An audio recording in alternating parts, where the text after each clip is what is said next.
You can do it. Yeah. You can do it. Well,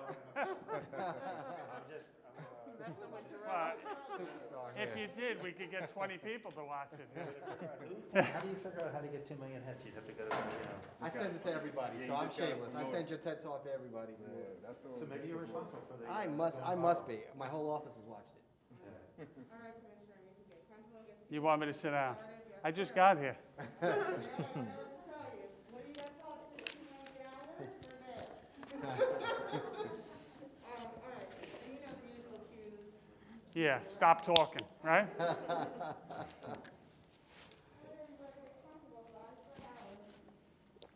Okay, mask.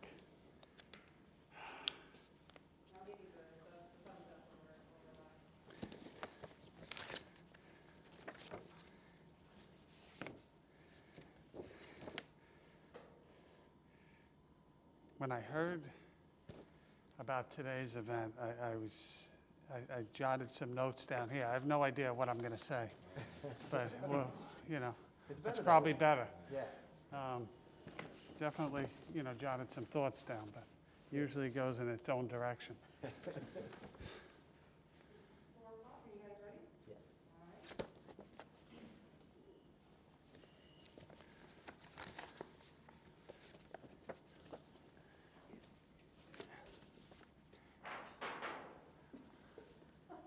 right. Ready?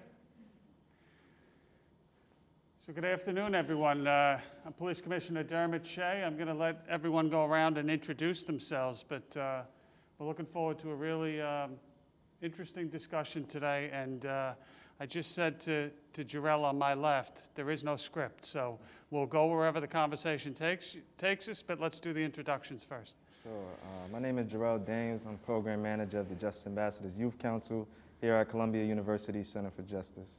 Pass it to my mother. Good evening. My name is Yolanda Daniels. I'm Jarrell Daniels' mother, and I'm happy to be here. Good afternoon, everyone. My name is Nigel Farina. I'm an assistant district attorney here in New York County, and I'm assigned to the Office of the Special Narcotics Prosecutor, where I serve as the Chief of Gang Prosecutions. Good to see everyone. So, Nigel, thank you. I'm going to open it up, and when I was briefed on today's session, I heard such a compelling story, and I think if you could just tell a little bit about yourself first and set the stage, and then we're going to jump right in because I have a million different things I'd like to talk about. Yeah, no, so definitely, first, thank you for the opportunity. I think that this is a one in a million kind of opportunity, and I think what I want to start by saying is a general disclaimer that anything that I say, the statements are not a reflection of the Center for Justice, just my own personal experiences that I'll be sharing and my own thoughts and opinions. Second to that, I'm also a formerly incarcerated man. I served 6 years in state custody in New York for a very serious crime that I deeply regret.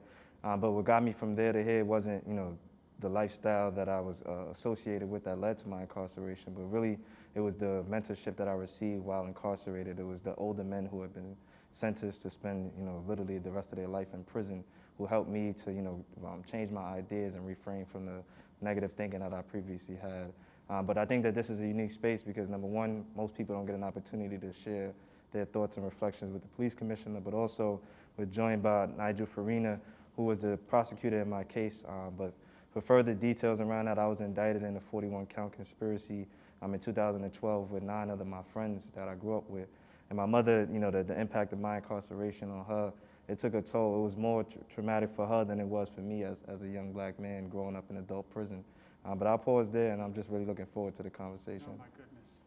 There's no way I'm going to cram this into an hour, And maybe there's other discussions, and that'll be a good thing too. But such a unique time right now when you look at everything happening this year, and there's a lot of discussions about race this year coming out of George Floyd. There's a lot of discussions about reform. There's a lot of discussions about law enforcement in general. I think that's good. I actually think that there's not enough discussions about some of the other parts of the criminal justice system too, but we can go in a couple different directions here. But I think that when we start to have hard conversations at times, we dig in. And I'm speaking about myself. And I'm proud of law enforcement in many ways. You're a different piece of that, right, Nigel? Absolutely. But we look at it from our lens and say, but we're trying to keep crime down. We're trying to keep communities safe. Why don't people understand why we're doing what we're doing? From your view, what are we getting wrong? What are we missing? I think the starting point is, can you just define what the role of a police officer is in the community? And I think that really right there, that definition is really lost on the populations. I think we don't really understand what the police's role besides identifying crime and preventing it. I think that if that's what the definition of a police officer is limited to, and if that's what officers who are in uniform clothes believe that that's their responsibility, I think that we've started off on the wrong foot. But I'll pass it to you to see, what do you believe the role of a police officer is? That's a great observation, because that's something that we talk to our new recruits all the time. I think historically there's a view of, people have a view of policing, and I think it evolves over time. I think the older you get, the more mature you get. Sometimes you come into the world of law enforcement with a particular view, and then over time it evolves. And I think what we view it as now, and what we tell the officers is that it's a unique opportunity to affect people's lives and to impact people's lives, and not to take that for granted. It's not just about the crime. It's about every single interaction, and sometimes being assigned in communities that need people the most. They don't need cops the most. They just need resources. They need help. They need positive interactions. And if you start thinking about, I think, law enforcement in that different way, I think it starts to have a little bit better conversation. It's easy to just, talking about crime and talking about somebody that commits a crime and catch them and what do you do? I think law enforcement is so much more than that. And the role of a police officer in the community is so much more than that. But I also think that some people get it, and some people don't get it as quick, and some people maybe never get it. And it's certainly on me as the leader of this police department, but it's a lot bigger than just what we have traditionally thought it as. I mean, that's a short answer, but Nigel, I see you wanting to say something. I only want to add, Commissioner, if I can, it's listening to your comment there just resonated with me, because in so many ways, my evolution as a prosecutor tracks my evolution in our relationship and our budding friendship, Jarrell. When I first came into law enforcement, I was thinking, I want to make a difference. I want to, it might sound a bit Pollyannish, but I want to increase fairness. I want to increase justice for our community. And I thought that I had all the answers when I first got started. And the evolution of our relationship just shows me that people's intersection with the criminal justice system is complicated. And there are many different competing factors that put pressure. And the way that we understand the role of a police officer and a prosecutor in the system has changed over time, and I think improved for the better. And how I see my role, not just in prosecuting cases after the police make arrest, to see that there's accountability, potentially in the form of incarceration, but that there's accountability in other ways, and that we're not just bringing law enforcement to bear to prosecute that shooting, but we're bringing law enforcement to bear to perhaps prevent the next shooting from ever happening at all. If we can change the trajectory of young men so that they make different choices and different decisions, and we can help accelerate that constructive path, then I think that we all end up with better outcomes, not only for law enforcement, but for the community at large. And so I watch and I think about our relationship and all the great work that you're doing now. And I think that's what I want to be a part of too. I don't want to just be a part of, when I think about gang enforcement, prosecuting cases, I want to be a part of going to high schools and involving myself in gang prevention, gang intervention, pulling people out of gangs, to prevent that next shooting, that next young man's intersection with the criminal justice system. So that's what I want to be a part of. I think that that's the safer way to go. I see that that's the role for police officers and prosecutors, to be part of a bigger, more macro solution to this problem. Not No, I just, agree. we can't lock ourselves up a way out of this problem. with I just agree. I incarceration. think so. For me, like stepping into this session that we're having here today, like it literally requires me to step outside of my comfort zone. Like I'm used to being in these challenging spaces, having difficult conversations, but I think this right here is a reflection of collaboration across differences, like people who literally hold opposite of views on what justice is and the steps that they take to uphold and maintain justice. I think that what I'm most comfortable about being in uncomfortable positions is using this unique space as a time to inform people on how we can work together to achieve solutions that are equitable for everyone. And I think that I want to really pass it to my mom so that she can explain policing from her point when she was growing up and the interactions she had before I even go into my experiences with the justice system. Yeah. So for me, I mean, it's a few things that both of you guys said that I wanted to kind of just jump in, but Please. want to be patient about it. As far as policing in the community, I'm gonna take it back to when I was in junior high school. New York City? New York City, born and raised. It's totally different than now. As far as the youth, the young people getting into trouble and the interactions that the police had with them, they were more courtesy, you know, they had more professionalism with them back then. Hey, what's going on? You know, how you doing? For me, I faced two traumas as a 10-year-old and a 15-year-old. So I was very rebellious going through junior high school and high school. But there were some officers from the 46th precinct. The school used to always call them on me because I was misbehaving, I wanted to fight, or whatever it was. They actually took the time to say, hey, what's going on? You know, to find out what was going on with me, why I'm acting up. And they kind of took me under their wing. I'm not saying that the police officers now need to do that, but the communities that are impacted, that have these young black and brown men in them, these officers are not stepping in and saying, hey, is everything all right? How can I help you guys? You know, you want to go play some sports or something? You know, it's automatically, they're in a group. You see these guys over here? All right, you get out the patrol car. What are you guys doing? No, we're not doing nothing. Then you want to lock them up for,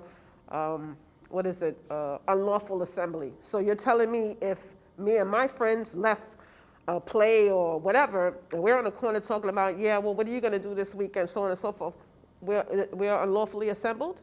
It's wrong. You're creating a criminal profile for the juveniles at an early age. And as a parent, it hurts. It hurts because not every parent is on welfare. You know, I work. I pay taxes too. They lost their father when they was 5. It's just been me. You know, I make sure that they have what they need, and I make sure to give them what they want so that their mind is not saying, well, I want that too. Let me go rob so-and-so. No, I give it to them. One arrest that he had for fitting a description of someone. What description? I got to leave from work. I got to come pick him up because he fit the description. What's the description? Because he's a black man? Because he has a Pell jacket on? He has some True Religion jeans on, a pair of construction boots? Then we leave the precinct. He's like, Ma, you know the money you gave me to buy the coat? Yeah, what happened? Oh, the officer asked me, do you sell drugs? What kind of shit is that? Excuse my language, but I work. I give him money to buy what he wants to buy, and because he's arrested with a couple of $100s in his wallet, the parent or the, you know, selling drugs, that's wrong. That's stereotyping. Not everybody sells drugs. Not everybody's bad. You know, he probably left the house because of maybe something that was going on in the house. He's trying to move himself away from it. I think these officers need to take the time, stop judging them because of their attire, because of the neighborhood that they're in, and find out what's going on.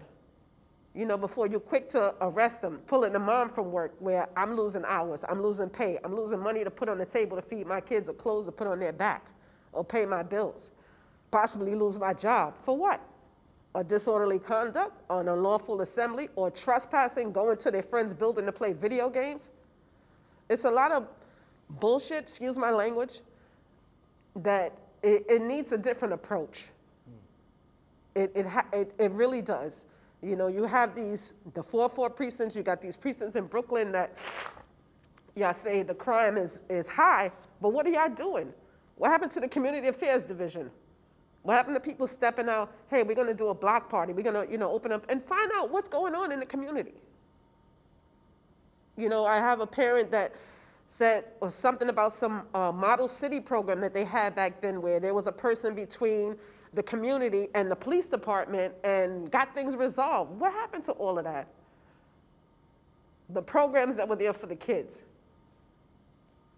I mean, there's funding, but where's it at? You're not putting it in the neighborhoods that it needs to be in. But then the NYPD comes in, rolling through, just looking like they're looking to lock them up. And once you make that one arrest, and you got that face in there, oh yeah, you remember him? Yeah, let's just snatch them up for this. Come on. It's not right because not only are you hurting them, but you're hurting their family, you're hurting the siblings. Then when you're looking for the, someone that committed a crime, you're at their door, banging down their door, and the moms is telling you, oh, they don't live here. Yeah, we know they live here. No, they don't. They use the address, but they don't live here. They don't believe them. What are you doing then? You're creating anxiety in the children that are in the home, the grandparents or whatever, and you're creating fear. So how are we supposed to trust the police department if this is the behavior that they carry? I'm not saying all. No. It's not all. But there are a lot within those communities that's how they behave. Mind you, they live in Westchester County and Rockland County, Nassau County. Is that going on up there? No. Make us feel like humans, not less than. You understand what I'm saying? I do. The tone that they set is wrong. I used to have the utmost respect. I have family member in Jersey and Pennsylvania, state troopers, police officers. I even had a godmother. I still have a godmother that resigned from the job. I used to have the utmost respect for them. She was in the recruiting unit. I took the exam. I missed it by 2 points. I was like, it's okay. I just took it because she was there. But now it's like, I'd be like, oh, fuck them. What are y'all doing for us? Why I gotta move away from an area that it may not be right for me or my kids, but we're okay with it. Because the police keep targeting them? Yeah, that's what I had to do. Because that was the only way I felt my son was gonna have not only him feel like the police are picking on him, but I have some sense of security. Like I'm not stressed out. Like, okay, Jarrell, where you at? No, don't go outside. Why he gotta be locked up in the house? Those are the things that the NYPD needs to fix. Back in the days, it wasn't like that. Yes, there's a lot of crime going on, but let's go in and find out what's happening first? Because every home is not fucked up. It may be 2 parents, it may be 1 parent. Majority of them are 1 parent. But find out what's going on before y'all start locking up these men. They're not all bad. If he's sitting here now and done all he done, it wasn't just jail that changed him. It was a part of his upbringing by a single parent. Yes.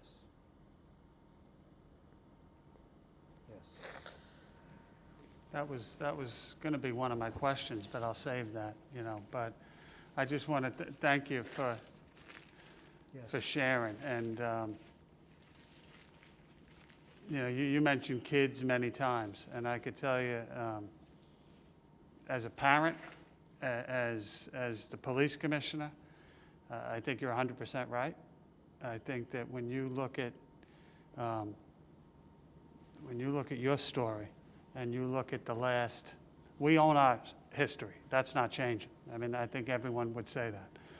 When you look at how we have policed this city in the last 5 or 6 years, it has changed, and it was here and it's here. It's a constant evolution. We've recognized a lot of the things that you've said about how we police this city. I think the prosecutors have also recognized that their decisions also play a factor in, and neither of us are far from perfect. I think that, so I mentioned that to say there is some positives. It doesn't change history. But we have a lot more work to do too. You know, you mentioned the kids in the playground pulling up. I always use this example and say to the officers and to the community, because I have the same conversations.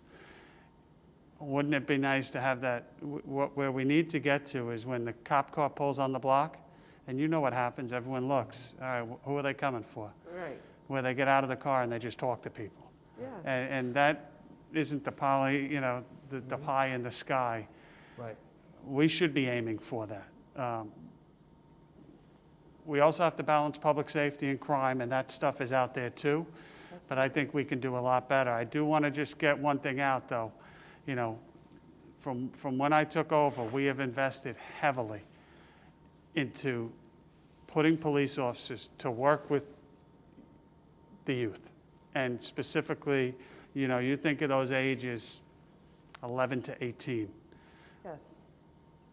I was that age, you were that age, we've all been there. And you know, kids are precious and they're gonna do dumb things too. Absolutely. And how do we keep them from doing dumb things and making mistakes? And when we put, 77 precincts times 2, and then you start talking about housing, it's about 200, 300 cops. Working with kids, the mission is not to arrest. Do they arrest people? Of course they do, but it's keeping kids out of trouble, doing a lot of the things that you said. So I just mentioned that here because that is a path that we are on. And Commissioner Kevin O'Connor, Chauncey Parker, who's sitting in this room right now, whether it's opening up playgrounds, whether it's getting kids off the street to work with cops so that they're not running from cops, that Yeah. I could Right. talk to cops, I can work with them, doing activities, doing mentoring, doing tutoring. I'm very proud of that stuff that's going on this year. Balance. That's the word I always think about in New York City, and that's why I asked you, what are we doing wrong from your perspective? Because it's awfully complicated from my perspective of, I want to do everything you do. I want to have my cops doing all that. I also don't want people getting hurt on the street. And it's sometimes complicated in this crazy world that we live in, but we can do, I don't disagree for a second with what you said as a parent, as a member of the city, or us just sitting here talking. We can do a lot better.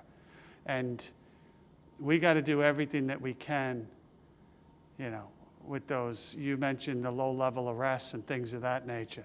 There's got to be other ways to handle it, and there's got to be ways to step in before it comes to that. We're running football leagues in the Rockaways, and you can't play on our team unless you show up at school and get good grades. Right. And the kids would leave, and then they wanted to be with their friends, and now the principal, I was so proud when the principal came on. If that's something that I experienced.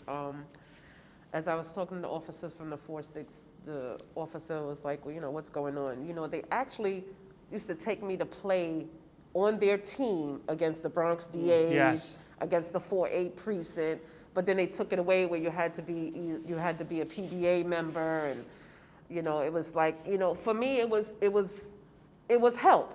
Yeah. I wasn't on my block, or my mother worrying about where I'm at. She knew where I was at. What parent's not going to worry when their kids with a bunch of police officers? Right. They're not going to let nothing happen to them.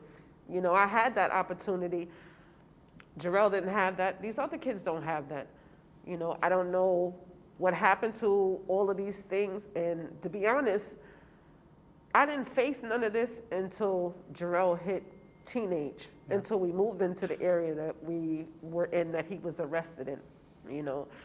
Those areas need those programs. They need those mentors, and not at high school. You got to get them at junior high school. Too late, yeah.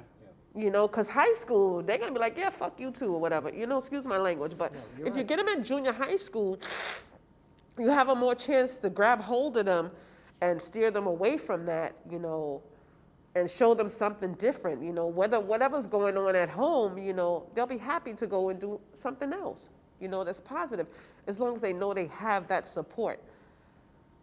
But these programs, these PLAs and Explorer programs, certain communities about don't all know those. about them. Yeah. They don't know about them. How are they going to know about them? So important. Not everybody knows about, and then if one person does know, they can tell that person, but who's going to tell the next person? That's where community affairs needs to come out and, hey, this is what we got going on. You guys are interested? Summertime, close off the street, not for that buildings association or whatever. Let it be a part of something from the police department. I actually, out of all that I went through, I actually graduated from the PAL and went to Roosevelt High School. Okay. But where are these programs at for these kids in these communities?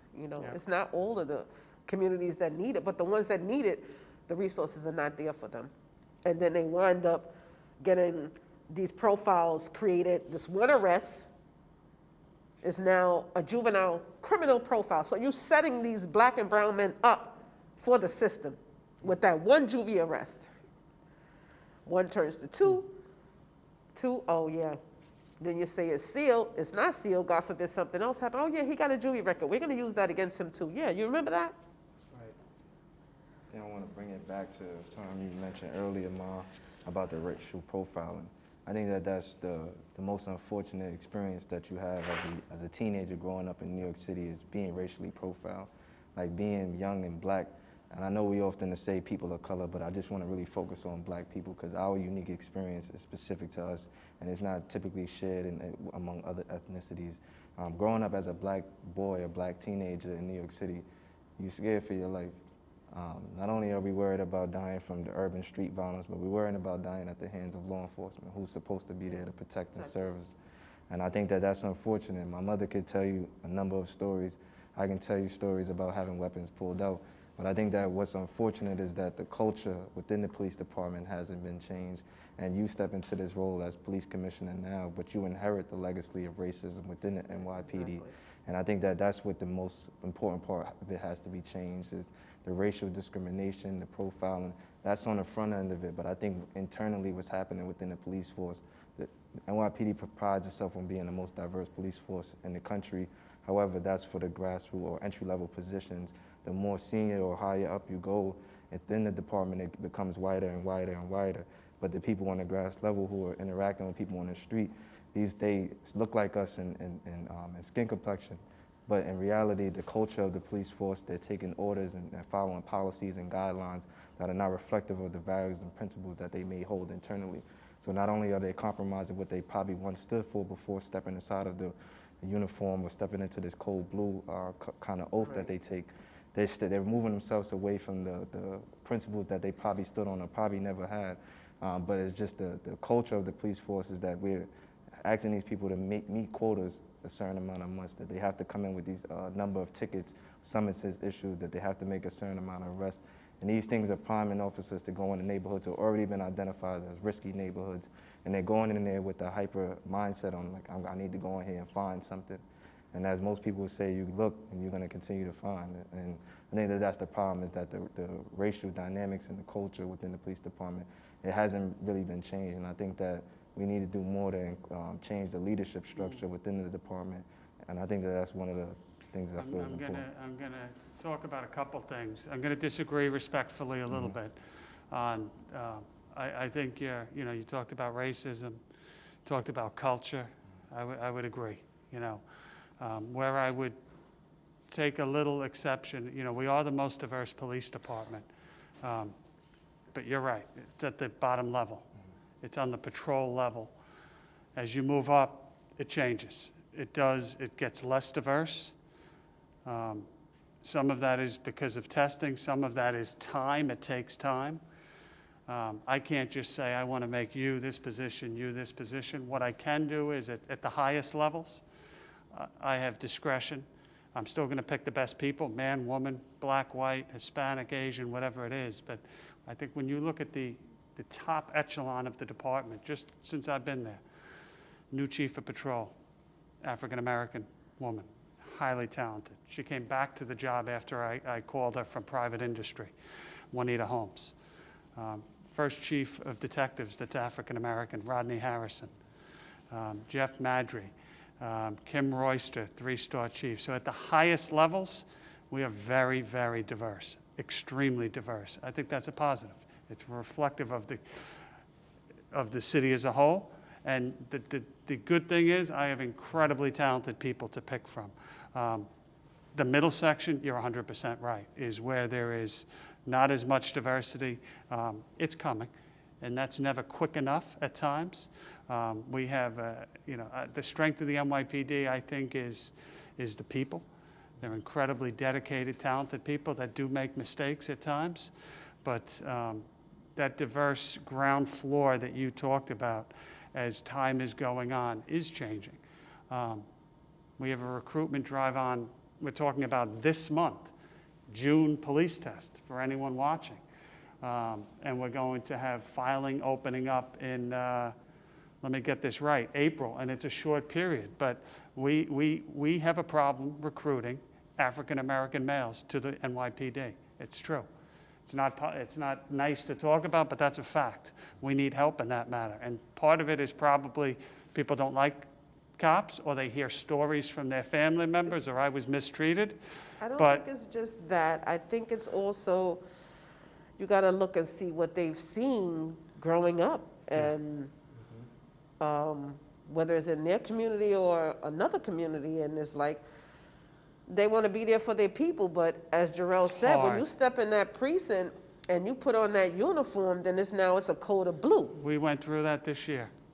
If you think about, and I was going to ask you this as one, I don't know if we'll get to it, but with everything that happened this year and the protests and George Floyd, and we just had racial forums in the NYPD, just talking and open to anyone, civilian members, cops, chiefs, anyone that wanted to, and just talking about what was happening with the protests and what was happening across the country.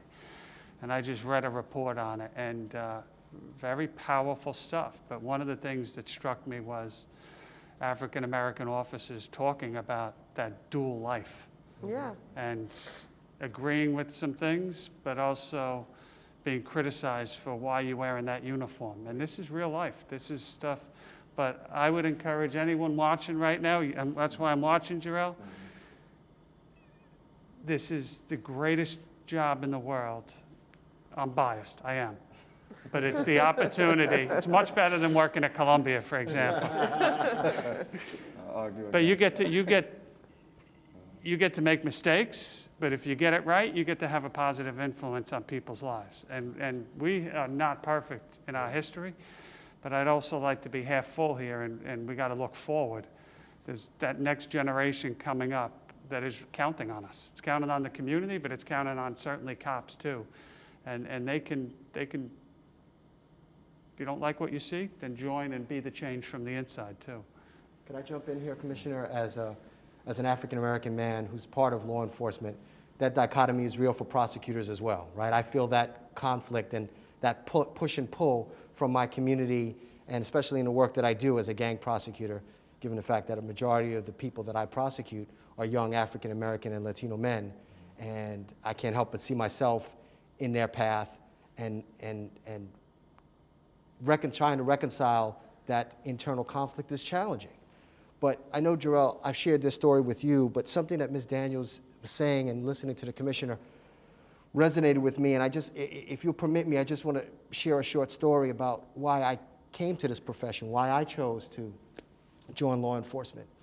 I grew up in a predominantly African-American working class neighborhood in Hollis, Queens, and I went to a private Catholic school that the commissioner knows very well. I went to Xavier High School in Manhattan. Xavier High School, as far as private schools go, is not the most expensive school, but it's pricey. And my parents couldn't afford it by any stretch. I was fortunate enough to be able to get a partial scholarship, but even with that partial scholarship, it was still outside of my family's reach. And so my mother had to get a second job. She had to start working as a secretary at a law firm. My father took extra shifts. He was a nurse. He took extra shifts at the hospital to pay for it. I'd love to say that I appreciated their efforts, but I didn't, because I was caught up in my own teenage angst, feeling sorry for myself. Here I am, this African-American kid, going to this all-white school in Manhattan. I felt out of place. I didn't feel accepted. I felt awkward. And all I just wanted to do was just to fit in.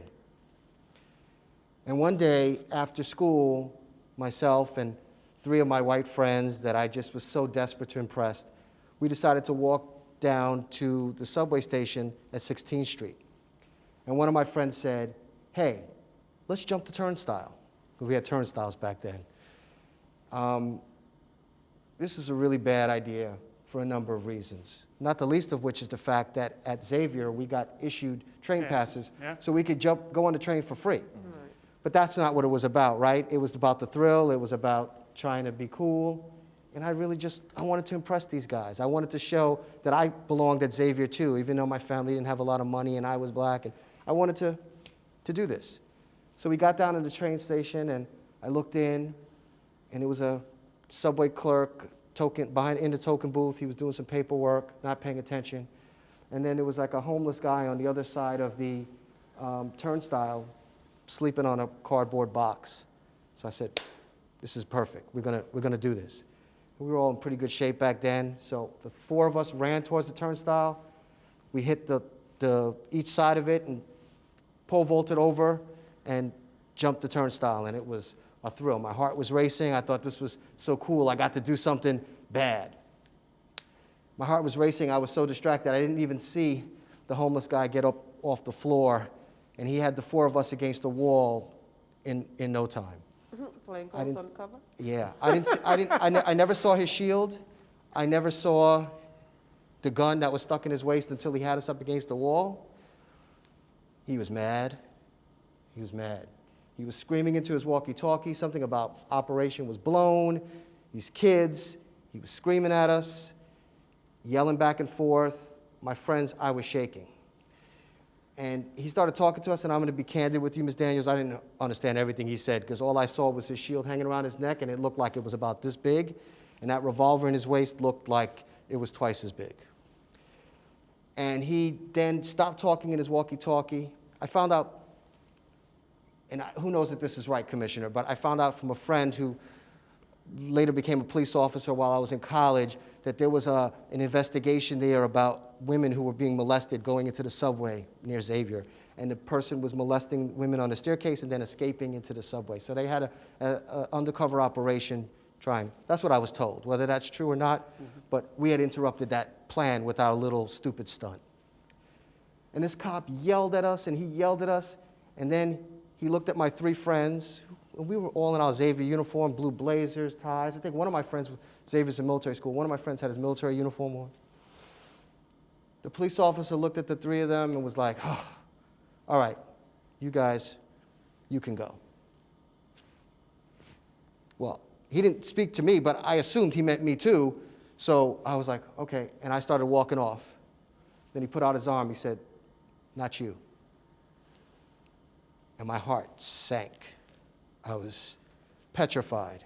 I couldn't understand what would be the distinction between me and the 3 other my friends, other than they were white.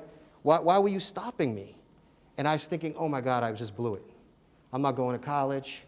I'm getting thrown out of this school. Now I start to understand my sacrifices my parents are making, and I was just throwing it away. And listening to what the commissioner said, in the wake of what we've all experienced, the horrific events around George Floyd and Breonna Taylor, Ahmaud Arbery, Walter Scott, the list goes on and on. I'm sure you're thinking and speculating as to where this story might end. But I neglected to tell you a key part of the story. The cop, the undercover cop, the homeless cop, he was black. And he stopped me, and he looked at me, and after my friends had left, his voice went down, and he looked me dead in the face, and he said, "What are you doing?" was a pretty good student at Xavier. I was on the debate team. No words came to me at that point. I had nothing to say other than stammering and my mouth hanging open. He said, "You're blowing it, man." Nothing from me still. Then he says some real talk. He said, "I don't know you.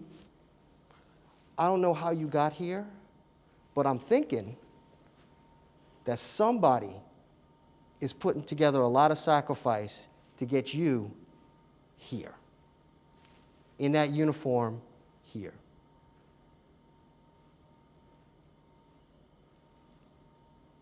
Your friends just left.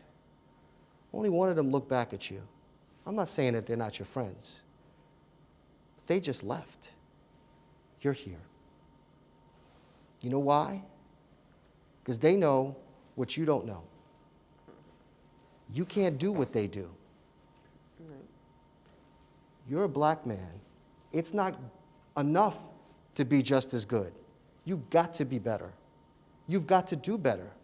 There are people counting on you. Then he asked me, "Do you understand?" I lied and I told him that I did, but I didn't. Not yet. Then he said, "All right, man, you can go." And I went on a train by myself because my friends had left, and I was thinking, so happy for the first try. I was like, oh my God, what a relief. But then that relief turned to reflection and contemplation. And I didn't appreciate what had just happened until years later. But it's the reason why I came to law enforcement, because I understood, one, the power of good cops. The way that a good cop can change the trajectory of a young man's life. The power that they had, as you said, Ms. Daniels, if he'd have locked me up, or as Jarrell said, he wanted that other case and just to make that quota, if it was about that for him, my life might be in a different place. But it wasn't. I understood the power of having people in law enforcement that look like me, that bring my kind of empathy and understanding to the job. I said, I want to do that. I want to help people. I want to change the trajectory of young people's life. I understood also what he was saying about accountability. I got to be better. If I'd have jumped that turnstile 2 weeks later, he should have locked me up and he would have been right this time to do it. He was challenging me to be best, be better, do this right, get it right. And that's why I said, I think I could change this system. Systemic racism is real. The problems that Commissioner Shea and I inherited in our system is real. I'm not discounting anything you said, Jarrell. You're absolutely right. But I felt like I could change and make that difference from within. I know Commissioner Shea is doing. I know it because I know his heart. I've known him for years. And I think that it's going to take all of us, though. It's going to take more of those cops. It's going to take community engagement. It's going to take smart, sharp brothers like you to hold my feet to the fire, because my prosecution, my evolution is real, and you are a very big part of why I'm a better prosecutor today, because of our relationship and what we've gone through and how I've evolved listening and watching you become the remarkable man that you are. So I appreciate you listening to that story. It's something that I was 16 years old. I'm 53. I've never forgotten that experience, that interaction. And we need more African American judges. We need more African American prosecutors. We need more African American cops. And you're right, in senior leadership, in middle management, and on patrol. That was a undercover cop that stopped me that day, and the power that he had to go this way or this way, he went the right way and helped me go the right way.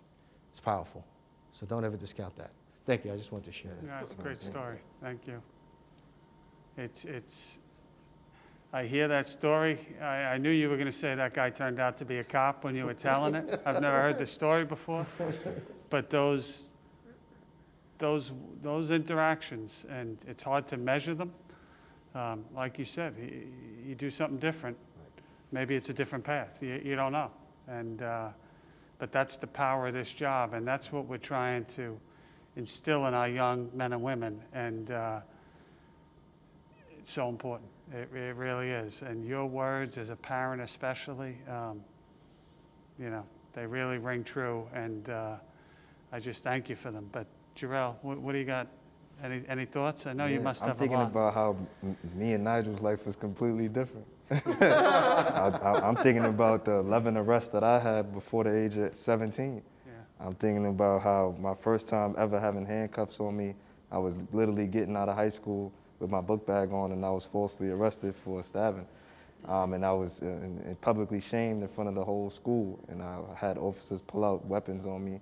As a 14-year-old just stepping into high school, I was 1 month into my freshman year, and being charged with a serious offense, so serious that my 14-year-old self was placed in central bookings with adults, and forced to spend 3 days there before appearing before a judge for, again, a crime I didn't commit, had no knowledge of, and didn't know anybody involved in it. And it took me 3 years of coming back and forth, my mother calling out of work for me to beat that case. But what that incident single-handedly did was rob me of my innocence. And it threw me off my whole career path that I had in mind. In my mind, as most African Americans, we believe that either sports, athletes, and entertainment is going to be our way out of the so-called slums that we inherit.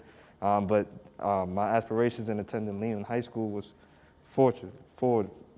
And I couldn't even, I was suspended and expelled from the school that I chose that I thought was going to prepare me for college. And I was forced to go to my zone high school in the 10452 zip code and under the 44 precinct district, which is Taft High School, which is labeled as one of the worst high schools I know it. in the city. And I'm forced to go to this school and expected to survive and also graduate. Neither of those things happened. I was dropped out at 15 years old, and there was no activities for me in there. But I think that the main point that I want to make is that Nigel had a supportive background. He had both parents. He had people that were there for him. He had resources that could put him in his place. Even if he was arrested, he still had a financial support system behind him and parents that cared for him. My mother was a single parent, black woman raising 4 children on her own, and not making the most with it.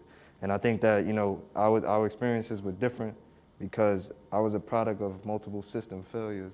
So before I even had that first arrest, my mother had experienced a number of traumatic experiences. I unfortunately experienced homelessness and living in a domestic violence shelter because of my mother's relationship. But these are the things that we experienced that kind of push us out of the household into the street. And then when you're forced into schools like Taft High School where the education is failing, the teachers don't know how to engage with students with behavior problems, and the only thing that they do to quote unquote control bad behavior is to suspend you or expel you, then you're pushing the kid out of school and you're pushing them into the streets. And it's unfortunate that police officers, they don't have the thinking of a social worker. If you can just ask a simple question like my mother said a number of times, are you okay, what's going on? And the officers of her generation, when she was coming of age, they asked her those questions. But with my generation as a millennial, we never got to ask those questions. No. We were always suspected in the wrong. We were never given the benefit of the doubt. And I can tell you that every one of those 11 arrests that I had before the age of 17, they were all by officers that were either black or Hispanic. I never had an arrest done by a white officer. So the benefit of the doubt that Nigel was given, I can't relate to that. And I think it's unfortunate because a number of those arrests, only 2 of them were serious for felony offenses. One was a narcotic possession, and the last one was that led to my incarceration. Yeah. They were all misdemeanor offenses, literally trespassing. I'm charged with trespassing for standing in my friend's building in his courtyard. And he's telling officers, I live right here, can you just take me to my house? He's in my house with me, this is my company. No, we just need to take you in and see if you have a warrant.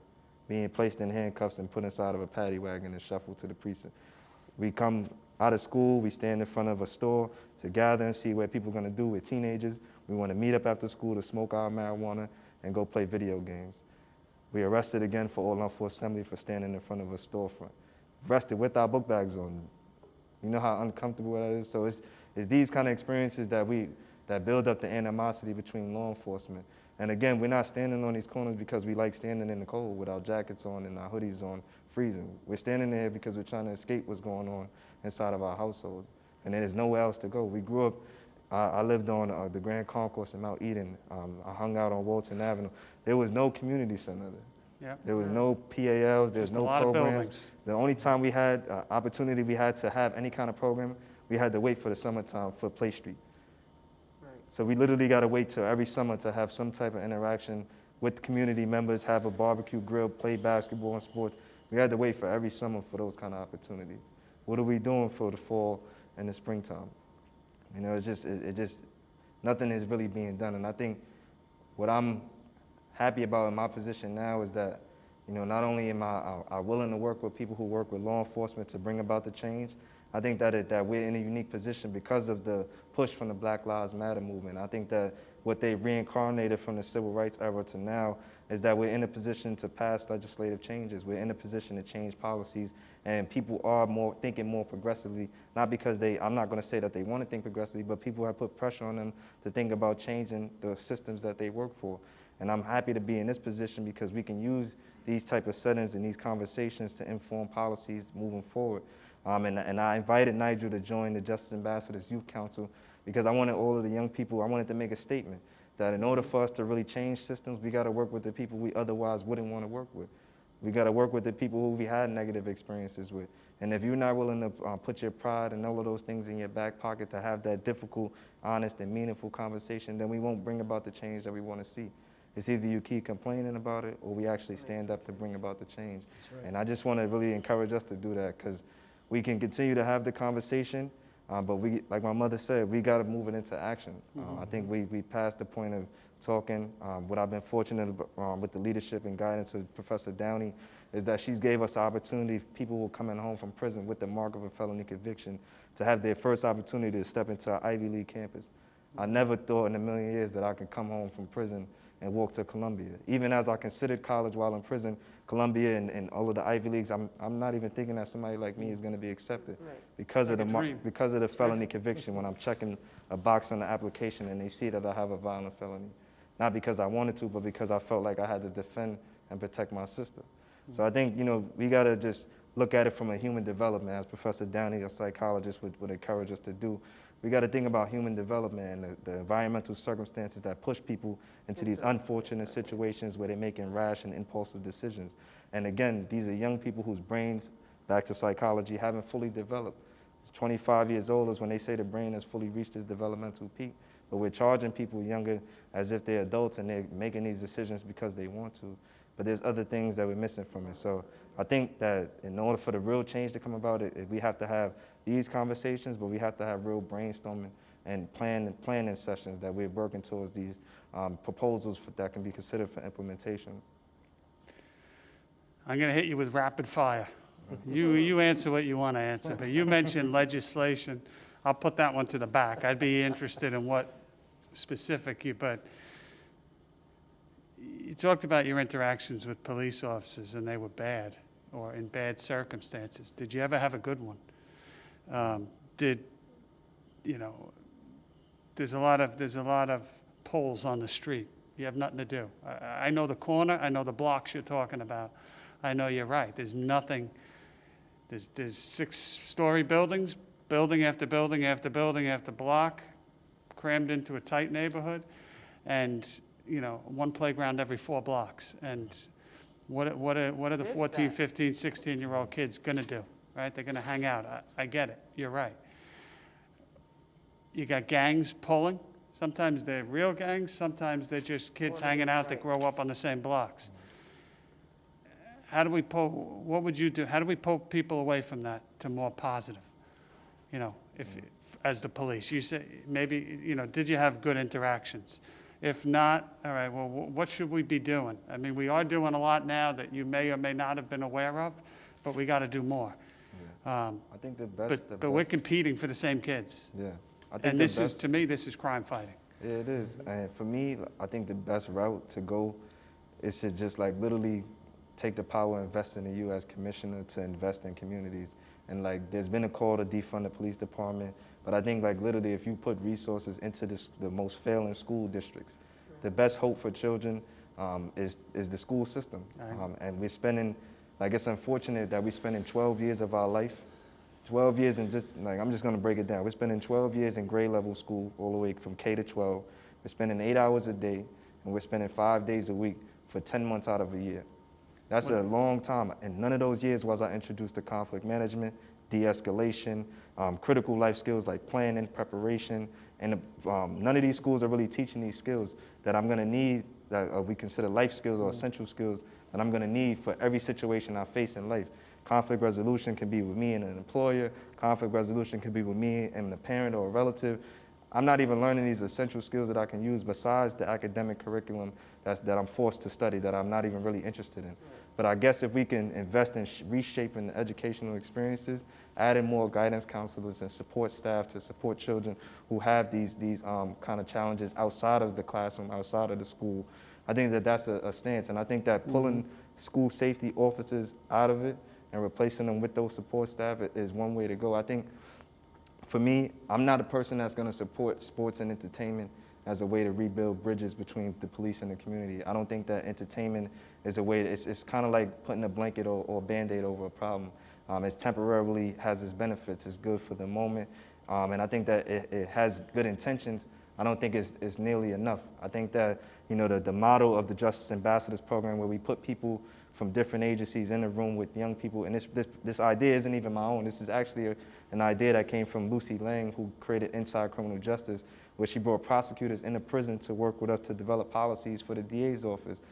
Think programs like that have meaningful intentions and a long-term outcome Me too. is something that's most beneficial besides us playing basketball and sports together. I can play basketball with Nigel, even considering our past. Is that helping him to do his job better?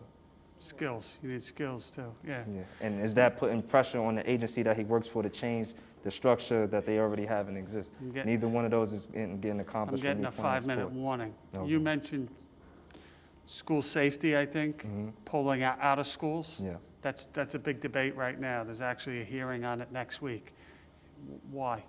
What's your thought on that? I have a different thought, but I want to hear what you think. Yeah, I think that sort of when you kind of prime people for prison, when you have an enhanced security process just to get into a school building. I've heard Like that before. Taft, again, you know the history behind Taft High School. Like literally we'll be out in the winter and the line is down the block for us to go get scanned through a metal detector, and if something rings, to get pulled to the side to get wanded down by an officer. I don't want to walk into a school that looks like I'm going into prison.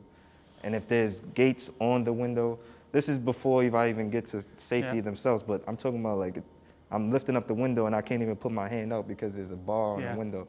That's not a school, that's a prison.